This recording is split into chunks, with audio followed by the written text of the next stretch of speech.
Ito yung ulam na hindi mo na kailangang patisan, siling maanghang lang, laban na. Pero naman, extra rice, malala. Hello mga kananay. Pork igado nga pala ang ating recipe for today's video. Bali liempo parto ng baboy. Hiniwa-hiwa ko lang into strips o pahaba at binabad overnight sa kalamansi, toyo, bawang at sibuyas. Pati na rin pala paminta. At isinut na natin sa freezer. Fast forward naman kinabukasan, meron din tayong kalahating kilong atay na hiniwa-hiwa ko rin pahaba at binabad ko to sa suka habang piniprepare ko naman ang iba pa nating gagamitin. Yung liempo nga pala ng baboy ay 1 kilo ang binili ko. Una ko nga palang pinrito ng bahagya itong atay natin kasi mabilis naman tong maluto eh. At pagkaluto ay sinet aside muna natin. From the same pinagprituhan, dito naman natin igigisa ang ating sibuyas, kasunod na ang ating bawang, hintayin lang nating lumabas ang aroma nito at isunod na natin ang mga binabad nating karne. Sumunod naman ay naglagay na rin tayo ng dahon ng laurel. At dito rin nga pala sa lulutuin natin na to ay gagamit tayo ng meatloaf.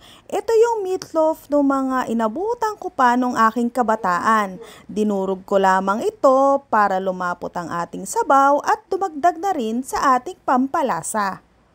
Ayan, at imekos-mekos mo lang insan hanggang sa magsani puwersa lahat ng ating mga pampalasa. Sangkutsahin lang din natin ng bahagya at nagdagdag na rin ako ng tubig, mga 2 cups ng tubig para hindi manikit sa ilalim yung ating niluluto. Pakuluan lang natin at palambutin mabuti para kahit walang ngipin ay makakain din.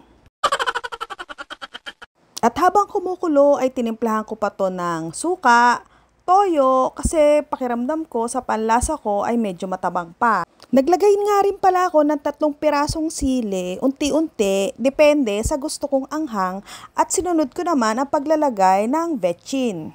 Ajinomoto, baka naman. At dagdag paminta ulit kasi masarap sa luto na to yung lasang-lasa mo yung paminta, di ba? Tuloy-tuloy lang natin ang pagpapakulo sa mahinang apoy hanggang sa lumambot ang karne, lumapot ang sabaw, at matuyuan ang bahagya. At sumunod naman nating ihulog yung mga naluto nating atay. Basta imekos-mekos-mekos mo lang yan insan hanggang sa lumasa. Lahat ng mga pampalasa ang inilagay natin.